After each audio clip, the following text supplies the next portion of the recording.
Welcome, everyone, to another episode of Tony Talks, Get Up and Grow, where I have conversations with inspirational leaders, influencers, and change makers, people that aren't just doing well in life, but that are doing good in the world. And today I want to bring on again for, I guess, 6 weeks in a row.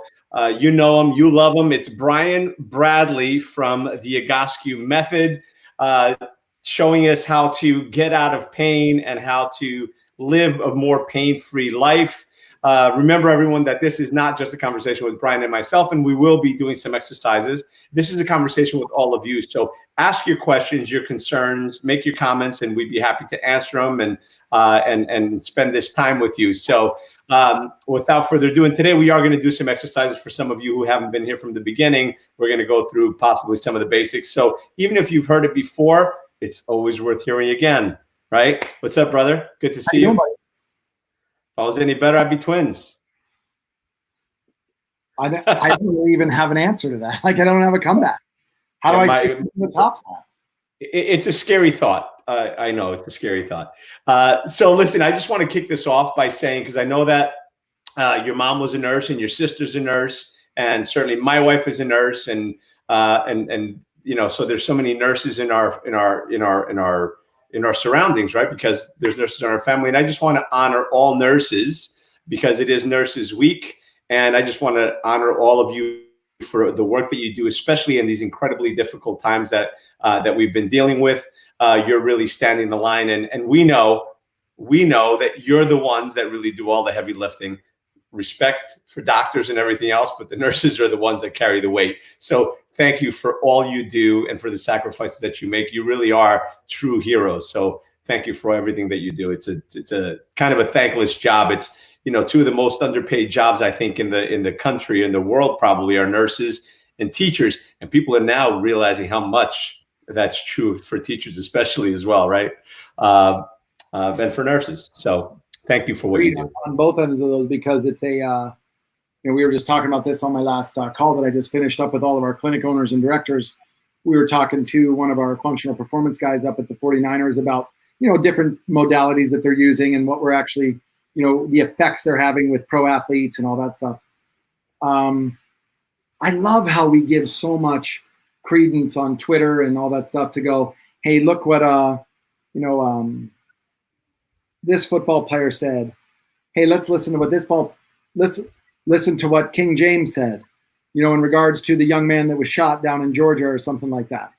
I understand that their names carry a lot of clout, but we give so much credence to these, and I love all these guys, you know, from the stuff that they're doing, and they're using their stuff for a force for good. But I would love to hear, and I think that's what's going to come out of this stuff, is you're going to start seeing not only McDonald's giving free dinners out to, you know, first responders, but you're going to see a lot of companies who are going to start looking at this the way we did the military after 9/11 with the police force, the fire department. But we very quickly saw how that worked against people later on, because they forgot about it. And they're dumping water buckets on the police force in the NYPD. You know, all that stuff that was going on. And whatever politics were involved, you know, that's not what I'm concerned about. What I'm concerned about is, you know, it was every policeman of color was getting any color. I'm talking white, black, brown, whatever they might be. They're getting shit dumped on them. And one of these days, it's not going to be water. What COVID-19 has done, kind of put an end to all that bullshit. You know what I mean? Like, right. You don't hear or see anything like that anymore, because now we're starting to realize we're getting pretty petty about a couple things. And I know as we go along, I'm only the physical guy who brings in, you know, some thoughts on leadership and things like that. But I will tell you, when we look at what nurses and what they're doing, and they're the people who we should be praising. I have 3 teachers in my family. You want to talk about, and 2 of them love calculus and math equations. You want to talk about weirdos. I know. They talk calculus at Christmas dinners, but they're different breeds of people, and they're very important. And what we're realizing right now is that, yeah, it is needed. And when you can see what a lot of them are doing online and how they're caring for your kid at home through the digital platform, like, I know my therapists do that with people in chronic pain. Nobody cares about the human body and the people on the other end more than what we do. We pride ourselves on it. But when you see somebody come in from a teacher standpoint that could just sit back and go, I'll just give everybody a 97. No, their passion is teaching. Their passion is giving back. So thank you so much for bringing up the nurses. My sister, nurse, and then went to the Army as a nurse, and my mom being a nurse for, 60 years. It's really, really cool that you're bringing that up. And I know your wife is kicking butt. And I always bring her name up because a lot of people say, I'm not sure whether this COVID-19 thing is real or not. And I said, why don't we make a call back to New Jersey and find out from Tony's wife the 60, 70-hour weeks she's working and the freezer trucks that are out behind the hospital. Come on, this is real. But I understand the other pandemic is something I talked about this morning with the guys from Bulletproof, was the second pandemic, which is the mental side. How much of this, which Tony, I'm sure you're hearing in your coaching, how much of this is the psychological side is going to be our second pandemic, meaning the fear that says, what if it happens again? And we live in that place, like, what if? We got to prep everything for that versus going, what if you get hit by a car tomorrow? I'm not saying to forget about it, but be loving and be caring and be a leader as much as you can rather than a follower. Live today, because tomorrow's not promised. I've been saying it, last Friday, I lost, and I think I mentioned it on the show, I lost a friend of mine on Friday morning to a heart attack, 57 years old. He was fine. Everything was fine. It wasn't COVID. It wasn't this. It wasn't that.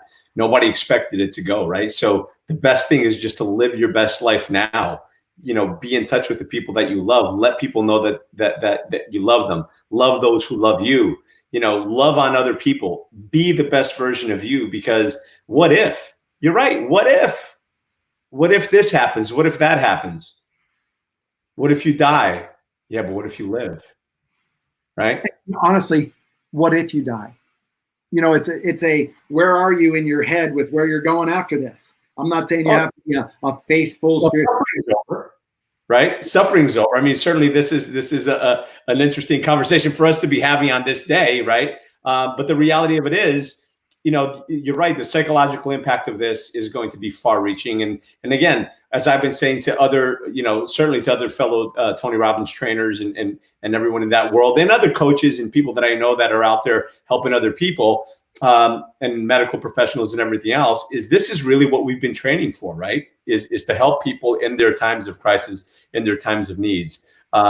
So yeah, it's so important. And I will say, by the way, again, just because I'm going to give my wife mad props, because she's an amazing nurse. She's an amazing mother. Tomorrow's Mother's Day as well. So also want to right now give a shout out to all the moms out there and say happy Mother's Day to you. And not only that, my wife was also a field medic in the military. I don't know if you knew that.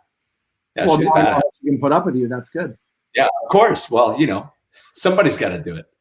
So true. And I know this week I showed you guys this picture. We were on there. We were talking about my mom, right? Right. And so that's their honeymoon in Bermuda. And this is where we're going to end up. So we better be right. Yeah. That's 3 days before death. So you look at that kind of stuff, and I look back and I don't go, oh my gosh, she suffered. No, you know what? She was surrounded by love, and everything that we're going to do. Pretty much every decision that I make as it relates to whether I use a bad word, which I don't consider any word bad, but if I say something that somebody may say, oh, you cussed.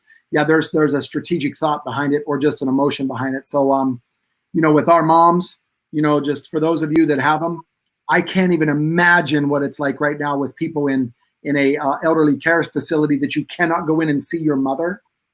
I mean, that has got to be unbelievably painful. So, this is not my line of work. Mine's more physical, but I can tell you right now, Tony, you have probably, 3 little things. If you said, okay, these are 3 things you could employ right now, and I'm going to put you on the spot. What could you do as an incantation in the morning? If we were looking at, okay, I'm going to wake up. This is how I'm going to wake up this day. I wake up and choose. Now I have a mood, but I also can choose to stay in that mood or I cannot. And if it's not a mood that serves me at that point, then bet your ass I'm changing it. I'll find a way to do it. I don't care if it's run around the block. I don't care if it's a cold shower. I'll jump in the jacuzzi, whatever. What is something that people can do to use right now to change the emotional, psychological because the guy that I spoke with from Canada last week said they're going on 12 weeks more of this. Oof. Wow. Holy cow. Haven't heard that from anywhere yet. Well, listen, the number one thing is, when you wake up and you open your eyes and you realize you're on the right side of the ground, it's a good day, right? So the first thing that I do, and part of my morning routine, I speak of it often, is gratitude, right? First thing I do in the morning, part of the morning routine is, I get up, I drink a bottle of water, put on my clothes, my shoes, and I'm out the door. And first thing I do is gratitude. What am I grateful for? So I say, thank you, God, for another day, another opportunity to live, to love, to be loved, to learn, to grow, to share, to be and I go into that, right? So ask yourself, what are you grateful for? Because when you focus on what you're grateful for, when you focus on what it is that you do have, you can't focus on what it is that you don't, right? So focus on gratitude, number one. And then the next step, and I'm not going to go into that because you can go, I would do probably 5 or 10 minutes of gratitude, and you can do that via prayer, via meditation, or just via having that conversation as you walk, or however you want to do, or maybe just laying in bed. The next thing is that I say all the time is the most important conversation that we ever have in our lives is the conversation we have with ourselves. And the words that we use on ourselves are so, so critically important, right? Because we tend to be crueler to ourselves and meaner to ourselves than anyone else, because we can hurt ourselves like nobody can. Nobody can hurt Brian like Brian can, and nobody can hurt Tony like Tony can. So I encourage people to use kind words on themselves, right? Use kind words on yourself. Inspire yourself. You can be your own best friend or your own worst enemy. So I like to say I am statements, right?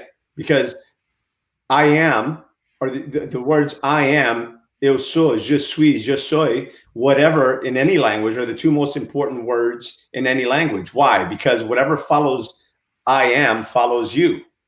So are you saying I am weak? I am poor. I am a victim. I am angry. Or are you saying I am strength? I am courage. I am faith. I am love. I am hope. Because we can speak life into ourselves. Right. So it's so important to focus on our language and what it is that we say, the words that we use on ourselves, because the words that we say to other people are important. The words we use on ourselves are even more important. Right. And just know that everything that you need is already inside you, and know that you've survived 100% of the worst days of your life. Otherwise, you would. I get clients all the time who believe they're not enough. Now, I'm a big believer in you can't give away what you don't have. So if I don't feel like I'm enough, they're speaking to the wrong person, and they're never going to get better. They're always going to manifest physical symptoms via mental, emotional. So I always run them down the road with the words like, what if? What if the pain is just a signal for you to start taking care of yourself? And being selfish isn't such a bad thing when it's labeled with self-care. And I love the idea where you were saying, I am loved and stuff like that. Listen, I had a client, 200 and probably 85 pounds. She is about 5'7", and she protects herself by being overweight. Nobody will look at me, or this or this or this. And I said, you want to get out of it? She's like, I wish I could. I think I'm stuck in this now. I said, what if you're not stuck? What would life be like then? Well, I just can't see it. And I said, well, let's experiment. And I said, stand in front of a mirror, completely buck naked. Now, if you're 285 pounds, 5'7", guy or girl, and you're not working out 285 pounds, you're going, shit's just falling all over the place, right? The tricep, when you go like this, it's down to here, things like that. My mom used to joke around about her breasts and called them, how do you like my 34 longs? Because she breastfed kids and all that stuff, and we joked about it. But yeah, people always go into that self-judgment. So I have her standing in front of a mirror and said, before I can go any further with it, you need to start loving yourself. I'm not going to say you're going to wake up and go, no, geez, I love me. I want you to go through this. And I learned this from Egoscue. You literally have her stand in front of this mirror. I'm not there, by the way, of course. But I said, come back to me in 10 days, come back to me in 30 days. And stating something like, I approve. Mm-hmm. I approve. I approve. Look at every part of your body and tell it that you approve. Now, no, this person didn't come out and say, I've lost 100 pounds because I approved. But if you don't get over the psychological of why you're there in the first place, and you're going to ask other people to help you try to, quote, lose weight, when the weight gain is a self-protection mechanism from you being a victim in your past, it's a loss. That's why you see these things on TV, The Biggest Loser.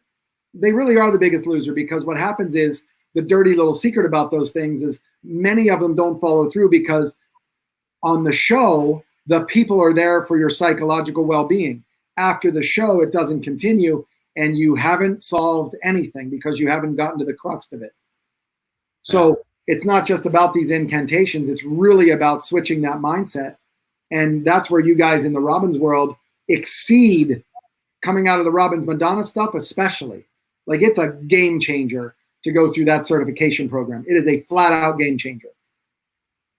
Yeah, I agree. Listen, there's so much, there's so much to be learned when you look inside. And that's really because everybody wants to just look on the outside and pick things up from the outside, but it's important to look inside.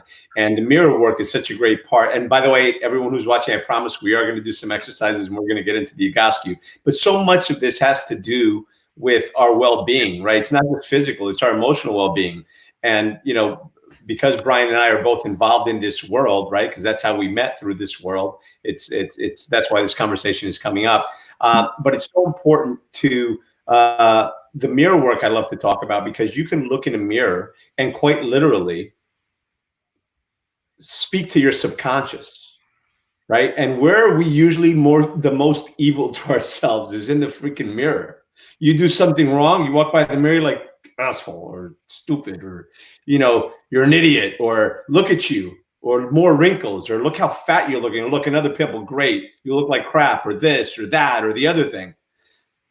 And that's bad, especially when we do it in the mirror, because again, we're looking at ourselves and doing it, right? It's not just us speaking to ourselves, which is bad enough. So the mirror work is so important, because, and I encourage everyone to try this mirror work. I encourage everyone, and again, this is kind of a left turn here. This is not normally what we speak about or what we're going to speak about today, but since we're here, I'm just going to encourage you to do some mirror work. And Joseph McClendon is the one that really shared this, many, many years ago, and he continues to share, is you look in the mirror and you really look at yourself as if for the very first time. And just remember to be kind, right? But now you're going to look in the mirror and you're going to look yourself into your eyes, into one eye specifically. Go left eye to left eye and just say your name and say, I appreciate you. I accept you. I forgive you. I love you. I encourage everyone to try that. And guys, it's awkward. By the way, it's awkward the first time you ever do it. It's really awkward, but I promise you, do it once, twice, 3 times, and it's a game changer. It will absolutely change your life. And it's important to do this whenever you're in moments of stress. You're going into a meeting and you're nervous. You just turn down your mirror, look in your phone, and you say to yourself, I appreciate you. I believe in you. You've got this. Flip it up and go right into the meeting. Speak to yourself. Speak those words and empower yourself and get what it is that you need, because you can speak life and love into yourself and not just frustration and anger and anxiety and everything else. Be kind. Be kind to other people. More importantly, be kind to yourself. And I will tell you this, in backstage at a Tony Robbins event, 16,000 people or something in San Jose, Newark, New Jersey, whatever. I'm back there, working on this person, talking to this person.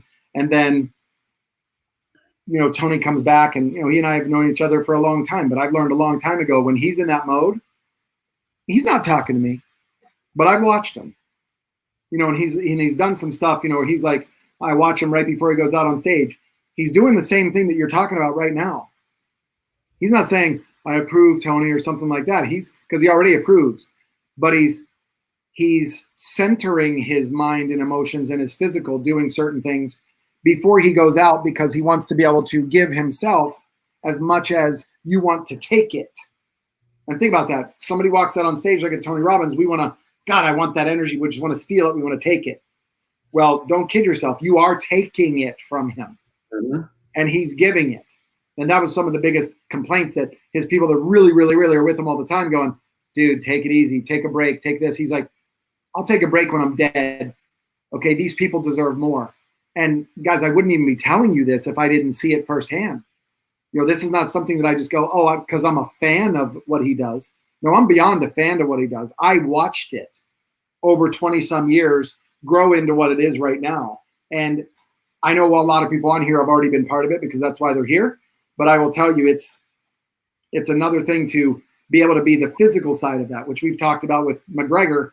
When Tony got him on the psychological end, he then brought it in and said, what could you do with him physically? And I'm like, it's easy. Give him to me. And we saw what the result is. I expect the same result even from today. Like, I know we got off topic, but it's not even off topic. This is exactly where the universe wants us and needs us to be right now. So you will not hear an apology out of me for us talking about mirror work. It just does. No. It's not going to. This is exactly where we should be at this time versus going, well, so much. This is one of the biggest pet peeves I have about my own company sometimes when we go, we got to stick to the agenda. And I'm going, fuck the agenda. Let's look at what's needed right now. And COVID-19 has caused us to make this shift. And I'm loving it right now. No, I don't love the COVID-19. Trust me. I'm loving the idea of where my company and where Egoscue's gone to. We are in a different mindset as a company to bring you and give you the privilege to feel better versus we're so good at what we do. No, why we do it is exactly tied into this conversation. Which leads into a question that I want to ask, and then as we fall back, drop back into what what we're here for, right?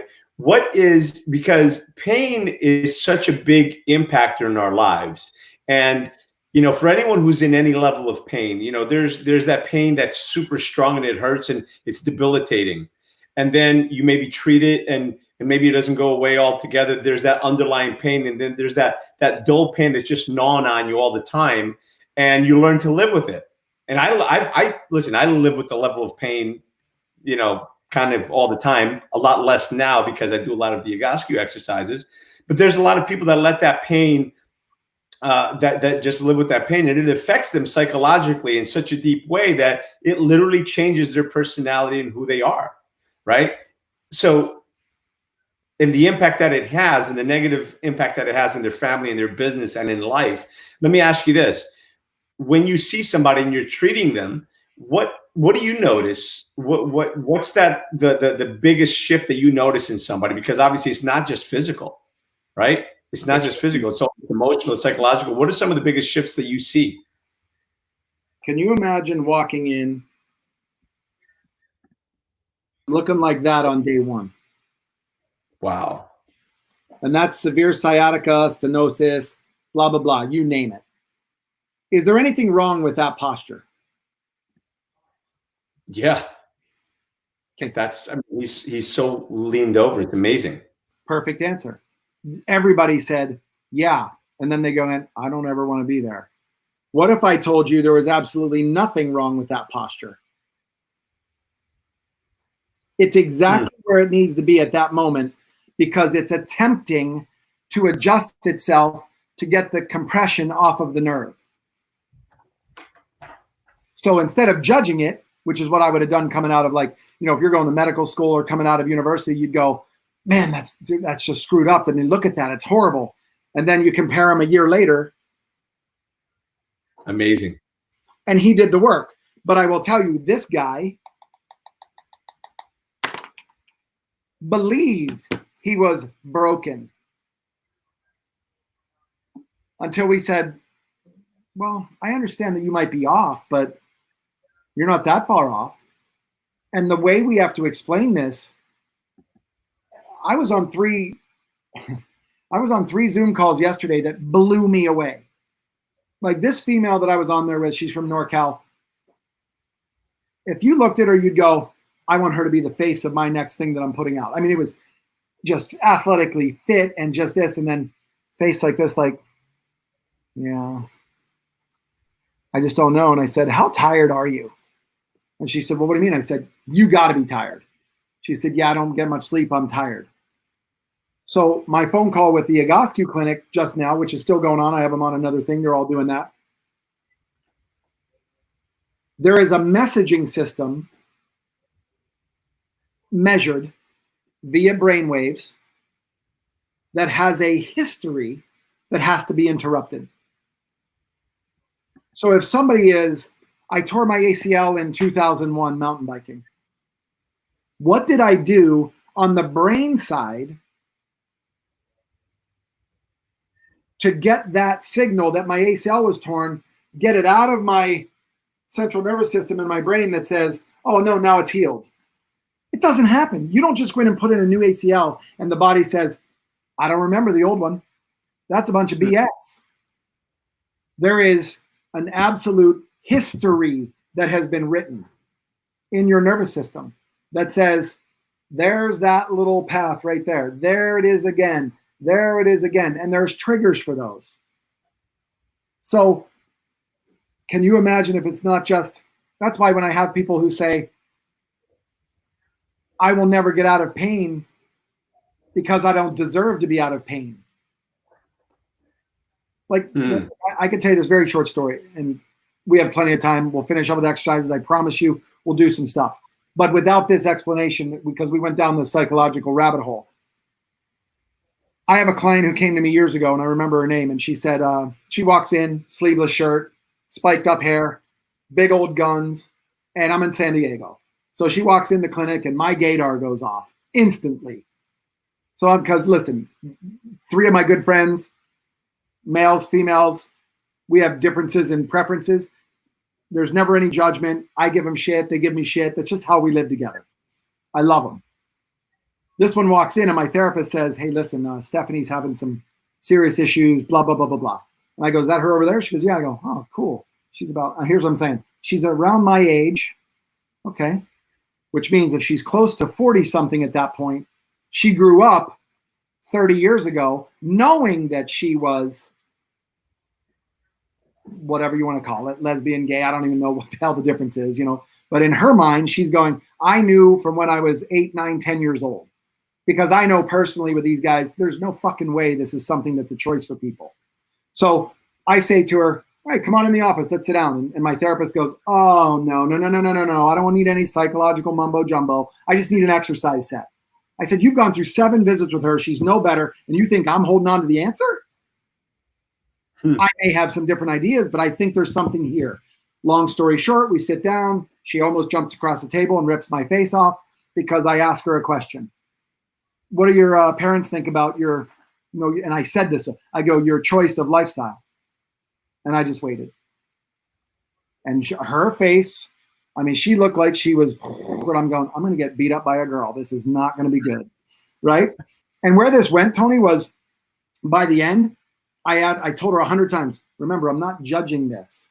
I'm helping you understand that I have a refund check right here for you because it's not the pain that we're looking at. It's why you're not deserving. She says to me by the end, long story short, I can't believe, she sits back, I can't believe I'm going to tell you this. Now, my therapist had left the room because it got so uncomfortable. She says, I'm homophobic. And I said, well, how's that working for you? You're the homo. I didn't even let her get away with it. It just hit her again. She starts laughing. She goes, I know. I can't believe this. And I said, well, okay, so let's picture this. Every time that you and Francesca, the girl that you're totally in love with, who gives you love like you've never known, which I brought that back and I said, next year, your homework is this. Go home and show her the same type of love. Until she got herself out of her way, I had no chance of getting her out of any pain. We'd still be treating her. She came in the next week, scraped up on her arm, and I walked up, I'm like, what's up, girl? And I high-fived her. I didn't give her a chance to play the violin, like, no, look what I did. And she high-fived me right away. She goes, wrecked on my mountain bike. She goes, but that happens. I go, how you feeling? She goes, unbelievable. I said, great. Did you call your mom yet? Because her mom in the Baptist religion down south in North Carolina was giving her so much a hard time for it, Tony, that she moved to California and thought that was what it was like to get away from it. But wherever you go, there you are. So all of her pain symptoms followed. So at Egoscue, we're dealing with everything. But we're not qualifying these therapists as psychologists or even emotionologists. It's the idea of refer out to people like you who could help me, or professional psychologists who could help me if that's where it needs to go. Flat out on some of these cases, I just go like this. I can't help you until you get to the bottom of this. Well, what do you mean? I said, I can give you a couple exercises. Here you go. They're free. Take them. But until you start asking the right questions, why am I 285 pounds? And then you get to the fear of, because if I get skinny again, then I might get attacked by another man. I'm sorry, sweetheart, but I know plenty of guys who are into 285-pound women too. So you're not safe anywhere if you think that's out there. And until they break that mindset and they come to me to go, in our company to go, gee, does static back work? You might want to change your belief system, but some people don't know how to do it. That's where you saying, stand in front of the mirror, me saying, I approve, you saying, I appreciate you, I love you, I see what some of the comments are on here. And for me, that was a major one, because I had so many friends. One of my good friends, 10 years old, was told by a psychologist at 10 and 12 that you need to stop being gay, it's hurting your family. So he almost killed himself at 12 and 14. And I say almost, meaning, you're either going to do it or you don't. But it was an amazing thing that we find out what's driving us. And once they can have that breakthrough, bro, it's a high five that people need to be given on that kind of stuff. Yeah. Oh, absolutely. Listen, it's about going in. Liba asks a good question. She says, how do we find the right questions to ask ourselves? Well, where's the pain? It starts with finding out. It starts with really kind of figuring out where you are. Where's your pain? Right. And then you kind of just reverse engineer that, Are you talking physical pain or emotional? I think she's talking emotional personally, but Liba, if you want to answer that. No, yeah, because I think that's a better place to be, because the physical side is a client's going to go like this. I told you my low back hurts. I can't say, oh, all low back is because you have father issues. No, I don't say that stuff. I'm just like, I see physiologically what's wrong, our belief system what's wrong. But you're right. This is your realm of what questions are okay to ask ourselves. I don't know if questions sometimes are the right thing to ask. What if it did come down to just making statements that eventually you create a habit of those statements, and then eventually it becomes your belief system? What if that was your way out of it?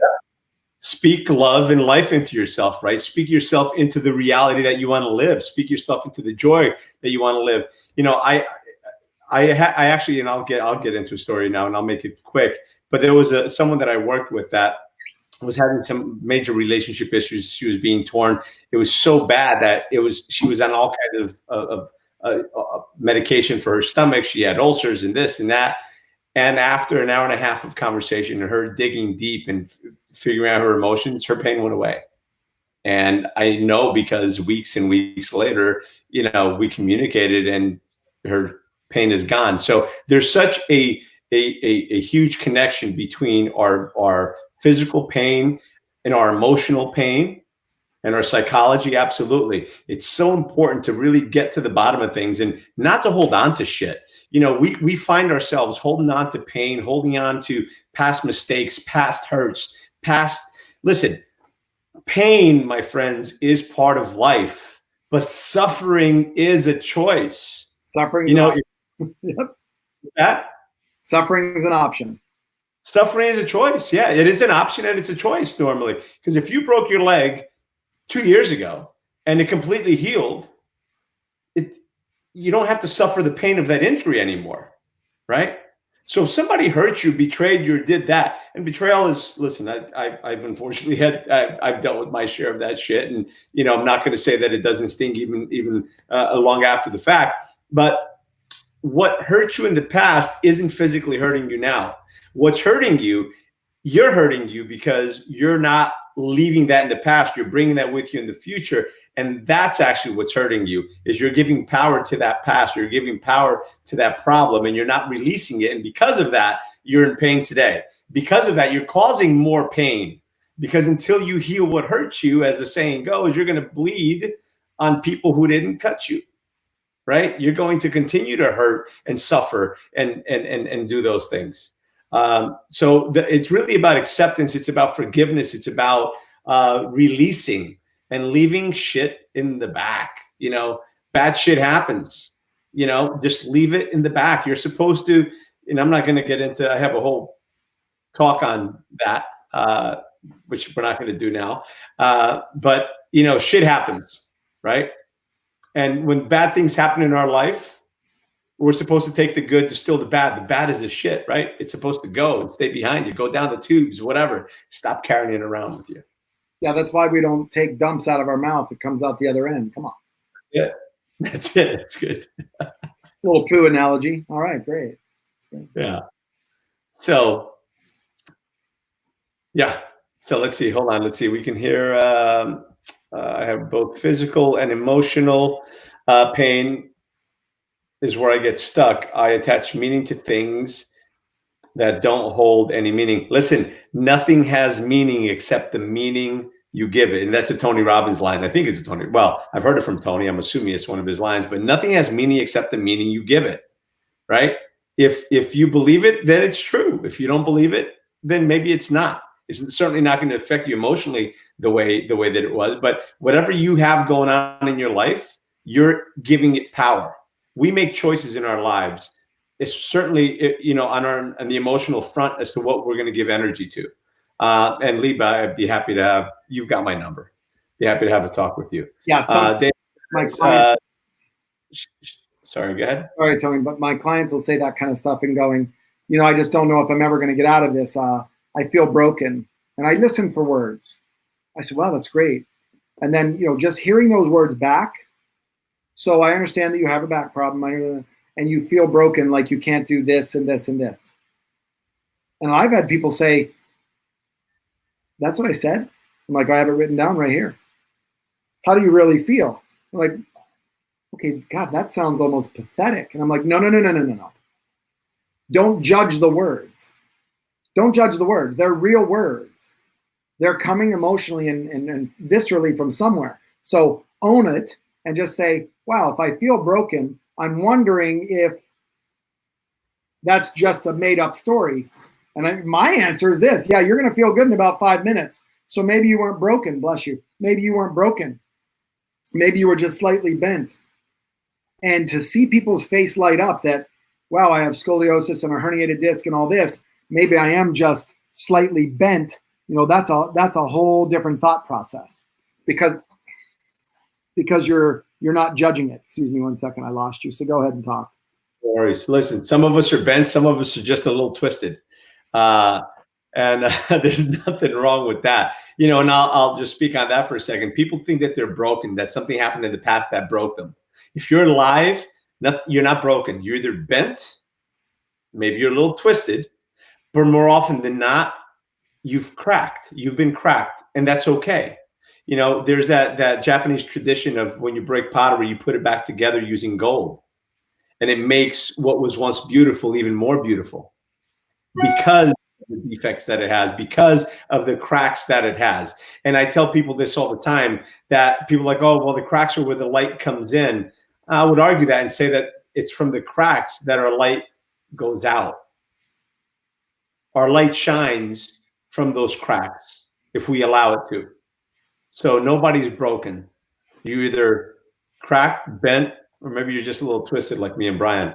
Well, and let's be honest, we were all born cracked. Meaning we have a butt crack. I'm just stating a medical fact. I don't like to shut up, guys. That's right. You're funny. You're funny. Okay. So that's a segue that we could use right now into why don't we move into, you were talking about people being twisted. There's an exercise that you can do on a stairway at home called gravity drop. And it's a 3-minute exercise minimum. And I'd like you in shoes for it versus barefoot. I'm going to do it barefoot because I know how to grip the stair and all that, but in shoes would be better. And I can just demonstrate it from my dining room over to the stairway.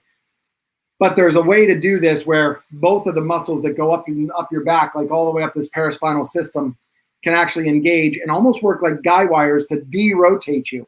And when you de-rotate, when you de-twist, I believe at that point, truly viscerally believe that your thought process cannot be the same as it was before.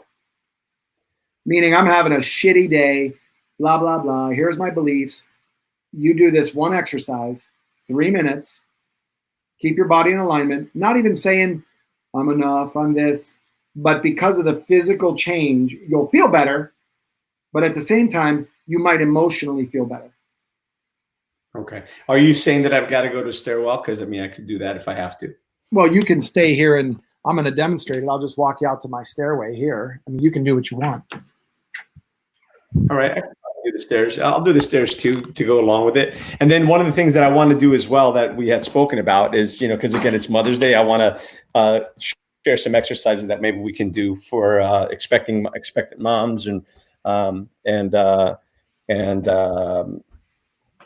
new moms and that sort of thing. So I'm just going to go to stairs. Hold on one second here. I'm just moving around the house. Lighting isn't going to be as good here. Hold on. I could actually do something outside too, though. When you're looking at this kind of stuff, you might have a better stairway out here. This is what I keep in front of my door, though, all year round. See that spider?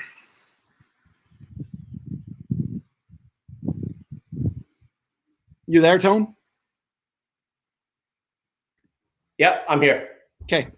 So looking at something like this, even in this position, somebody could say, I just want to use this stair over here. And they could be in this position holding on to this. And so what I would do, this is how I would do a very simple version of this. Like put the ball of your foot, the ball, on the edge of the stair. And using shoes makes this a lot easier.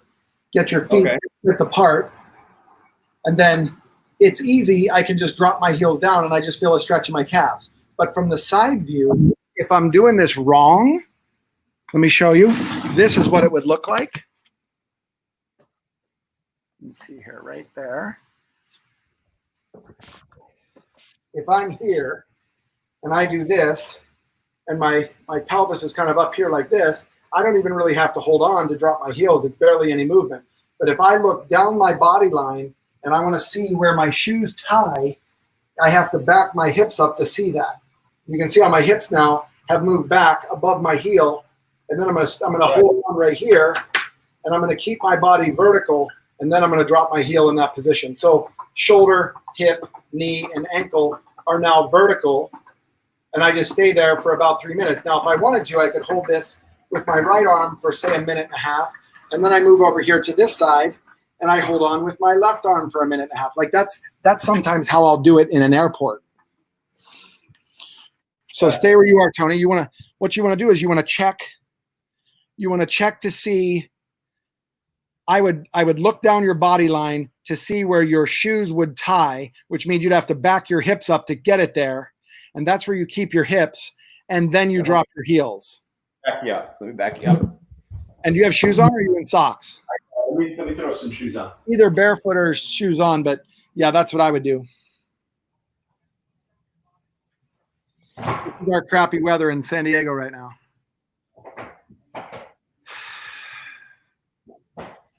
May gray, folks. May gray. May gray. Let me tell you, it was snowing before. Oh my God, I heard about that. One of my family members from PA got a hold of me and said they had snow at my grandmother's house. All right. So, balls of my feet. Move over closer to the banister because you're holding on with one side. So it's more of a hold like this, like your hand straight out in front of you versus reaching over like this. Yep. And now back your hand up a little bit. Now right there, you've backed your hips up to be able to see where your shoes tie. And then you let your upper body straighten up on top of that without moving your hips forward. That's why you have to hold on. If you let go, it's going to feel like you're going to fall backward. Gotcha. If you don't feel like you have to hold on, then you haven't moved your hips back far enough, and then get your upper body vertical. And those of you watching, you can see that Tony's upper body could come back about another 10 degrees. Even if that means lower your hand down, Tony. So an ideal place to do this might be the stair going from your house to your garage, because you can hold on to both sides versus one. A kitchen step ladder in front of a doorway would help with this kind of stuff. So you could hold on bilaterally, but you just let your heels drop, make sure your feet are dead straight. They're fist width apart, and we go from there. Gotcha. Ooh, that's some serious stretching of the calves. Well, in reality, scientifically, a muscle doesn't stretch, but I understand where we were coming from. Let's just say it is stretching. But that's the beginning part of this. The reactivity and the adaptation is what your upper back and mid back are going to go through, which then frees up your diaphragm, which that's the big part that says, when we say life will never be the same, life will never be the same once your mid back can move to a more pliable physical and emotional position. Yeah. Because where do we go when we're injured? We just round over and we show our back. We rotate. So it's a very protective mechanism. Okay, Tony, come down and take a walk around.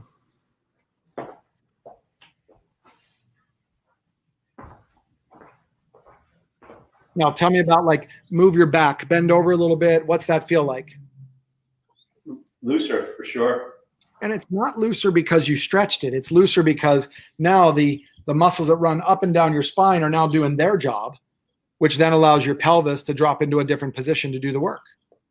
So should I do the other side as well then afterwards? If your calves can handle it. Otherwise, I would have done a minute 30 to a minute 30, switch arms at a minute 30. Gotcha.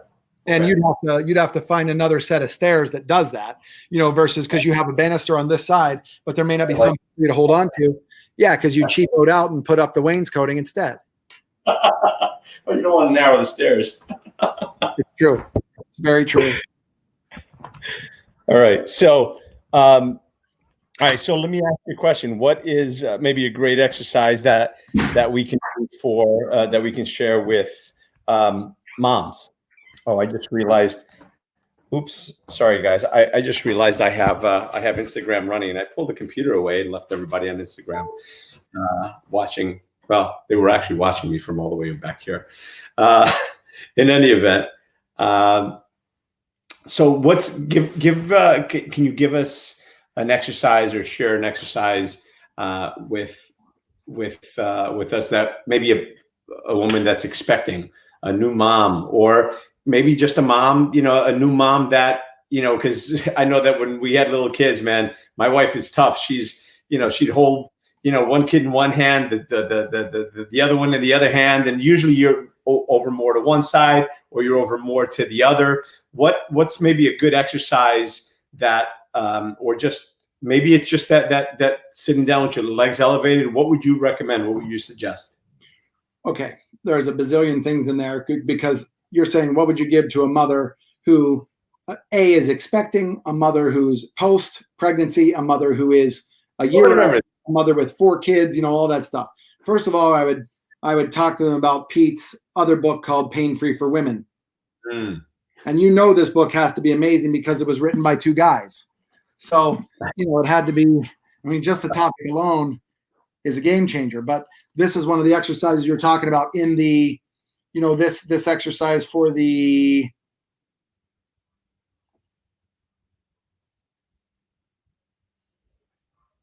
I don't know what to say about that, but here are the, something like that's very simple. Okay. And you'll see the age groups that we put into this kind of stuff. And here's a younger age group doing it. We broke this book up into different pregnancy positions. I freaking love this position, the frog. From that position alone, you'll feel that it slightly arches your back. There are ways to do weight training. There's ways to arch your spine. Let's see here.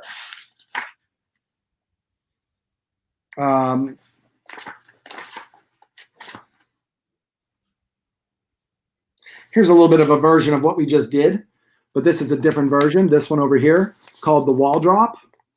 Mm-hmm. I have that. Can you see that? Yep. Yes. Okay, that's the wall drop, for example.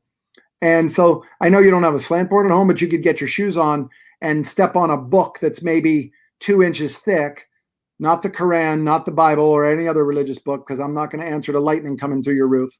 But it could be something that you go, yeah, okay, I shouldn't be stepping on any books, but I can see why I'm doing this. Like an old Betty Crocker, cookbook that you might have that your parents gave you or something. you don't use them anymore. And the cool part about that is that it takes you to you're just standing against the wall. You're not doing anything, but that lengthening of the calf changes femur head. All of a sudden you come out of it and go, all right, something's different. I'm lighter. But there are sections in this book, and I want to get to one of the pregnancy sections. Oh, here's a fun one, because I know you guys are dealing with this stuff right now. The dysfunction of kids is going rampant right now. And this book goes into exercises for kids. Like, if that were my kid, which it's not, but if that were my kid, I'd be seriously worried. And then you mix that with scoliosis. And then you mix that with her being the only middle school girl who's out there doing exercises because she has scoliosis. That's the benefit of scoliosis versus people going, there is no benefit of scoliosis to exercises for, the pregnant female and how the baby sits in there. And you want to give your kid the unfair advantage from day one. Remember, you have a 9-month head start of loving your children because you have the privilege of carrying them. Guys get to love them by default after they're born, but because they were the dad, but the mom has that 9-month head start. So we want to get you to a point where no matter where the pregnancy is, where is this part? I need to show you this. The 3rd trimester of exercises are amazing because you start thinking what the body can do, even when it looks like, wow, it's unbelievable how a woman's body can do that kind of stuff. Like it truly blows me away. If I'm bloated from eating too many carbs, I'm pissed off, let alone somebody carrying, a 20-pound kid. I'm sorry, not 20 pound, 10.8 pound or something. So true. So true. I couldn't agree with you more. For what it's worth, I'm glad I'm not a woman. Salute to all you women, all you moms out there, for sure. Okay, here. So looking at this picture,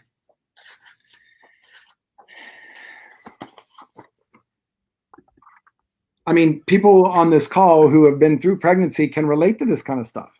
Where you are in your 3rd trimester and what exercises you can do to make it better. And bottom line is we got to be able to give you solutions. And one of the solutions, that one on the stairway, is an absolute game changer in my opinion. It's more of a quick 3-minute reboot for your whole spine and hip. Yeah. Well, it's great. I didn't know. I don't think I'd ever done that one before. You have had me do the slant board against the wall, I believe. I did, and I know you do them every day because you practice whatever I tell you to do. So that is actually another question that I have for you. I do actually, what I do a lot, is, before I go to bed, I put my legs, well, forget the do part, but I put my legs up on the bed and I just lay there for 15 or 20 minutes just to kind of relax my back. Also, I do the rolled up towels, one under the neck, one on the lower back. That one is really nice as well. So those send me those pictures on the massage table like that. Yeah. Exactly right. That's exactly where it's set up. And so I do those 2 on a regular basis. I'm definitely going to add that one on the stairs because that's an easy one as well. And I got to do more cat dogs as well because you had me do the cat dogs. Listen, cats and dogs done correctly could put me out of business. I dare you. Put me out of business. Because when it's done correctly, and so many people, they go, oh, I'll do cats and dogs. Cat, dog, versus cat, dog at the pelvis first, then the mid-back, then the shoulders. What you got to create the movement from the base. All right. So what other exercise do you want to put me through here? What are you thinking? I think that you ought to do what we call the squat, which is holding on. So I'd like you to go over to turn the camera toward a doorway. Tell you what, are you at your desk? No, I got a pool table behind me though. That's all I need. You're going to hold on to the rail of the pool table. You're going to wrap your hand around the rail. We'll put the camera at another place where I can see you by the pool table. Easy. Perfect. Tilt the camera down. Yep. Go on to the rail. Yep. Now spread your feet out a little bit and get your feet dead straight. Shoulder width apart? Yeah, let's go a little wider than hips. Let's go to shoulders. Move your feet in toward the pool table. Toe in or no? 5 degrees, but not much. Go further in toward the pool table. Now grip that rail. And I want you to tilt your pelvis back so your butt's sticking out. Yep. Now sit down and back by holding onto those rails. Bend your knees and sit down and back. Stop. Come back up. You sat down and your knees went forward. I want you to sit down and drop backward. Yes, yes, yes, yes, yes. Now keep that arch in your lower back. Crank that pelvis forward and drop down. Come on, you're at the AARP level. Good, right there. Up a little bit. Bring it up a little bit. Right about, come on, give me up another ½ inch. Good, right there. Now hold that. Elbows straight. Just relax your shoulders. Your hands are holding you. Keep that butt kicked back. You good? Yep. All right, I'm going to go get some lunch. You just hold that and I'll be...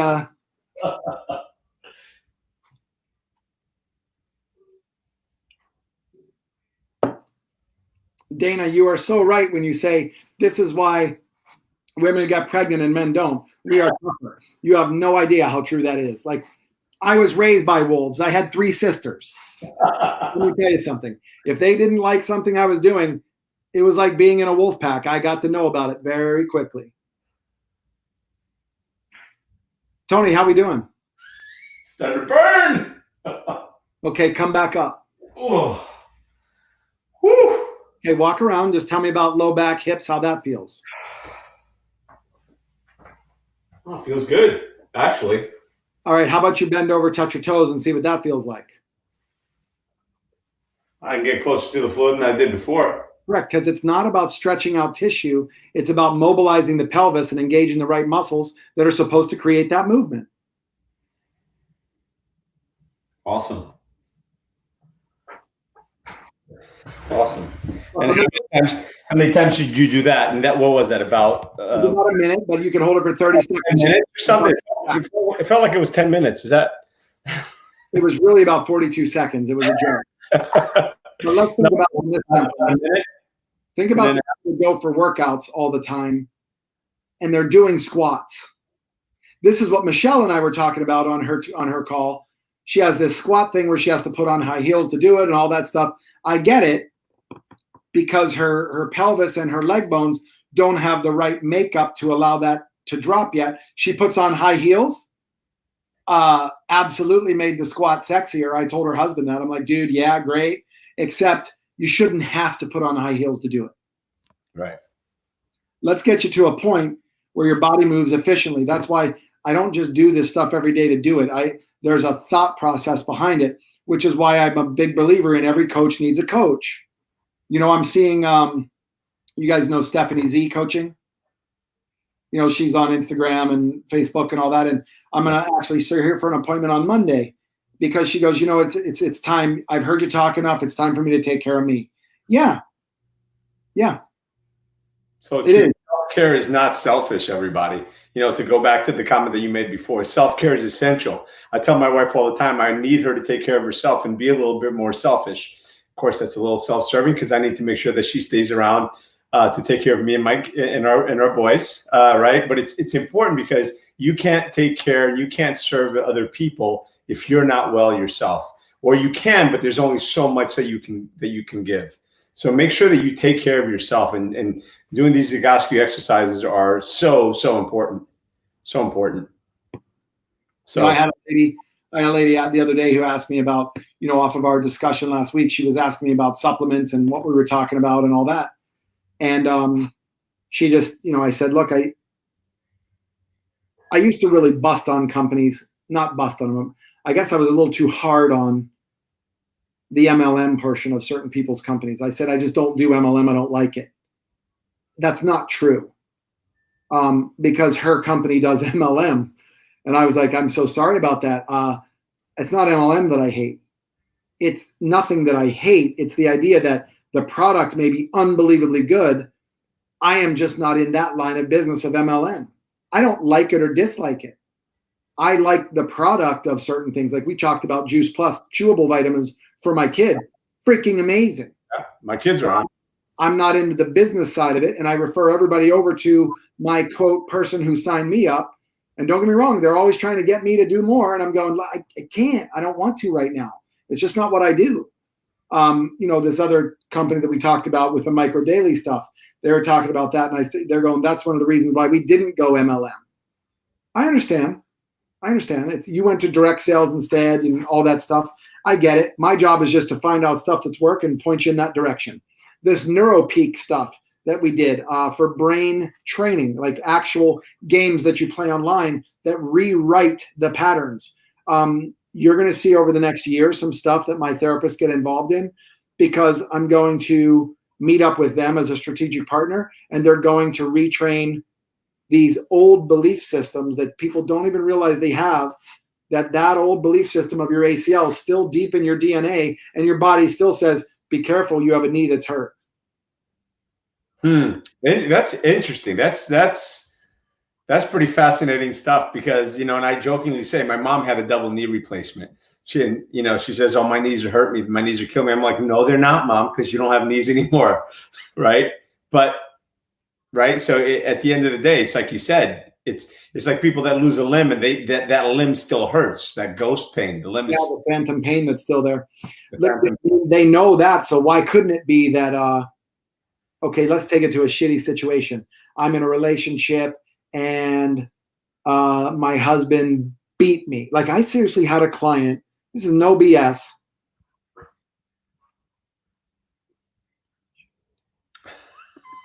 I don't know what that was about. I didn't even probably from you saying, I need my wife to stay 100% so she can serve me and my sons. And I love the statement. But okay, did I say serve? No, let's not even change it. Let's not even change it. She has a duty to serve you and the boys that she brought in this world. You have a duty to serve her and the boys you brought in this world. Your boys have a duty to serve you two. And anybody else who gets their feelings hurt because of this goes right back into that pattern and going, what happened in your life that neurological belief system of that word is still there? Yeah. Yeah. You're giving control to words. Yeah. Oh, you're so right. Listen, I'm okay with who I am and what I say. I'm very okay with that. I know that. I know that what I do and what I say is all with great intent. So yeah, look, I'm loving this, man. I love this. I love every time that you come on here. And again, I can't thank you enough, brother, for coming on here again. I appreciate everything that you do here for us and our audience, but what you do in the world and what your company, your organization is doing out in the world. I so appreciate. I appreciate what you do. I was having this conversation with Chuck. Chuck Hogan. We were having this conversation, and you came up because we were actually talking about, again, strategy and mindset and everything else, and how important it is for us to be out there helping other people doing what they do. And he says, yeah, well, what we've done, and Dana's going to recognize this comment, because I said to her at one point, because anyway, she says what she does is she just lives her life. It's not extraordinary. And I said, actually, just because something extraordinary becomes ordinary to you doesn't mean it's not extraordinary to someone else. And we were talking about that with the personal development stuff and the inner dialogue and all the things that we learn and we talk about.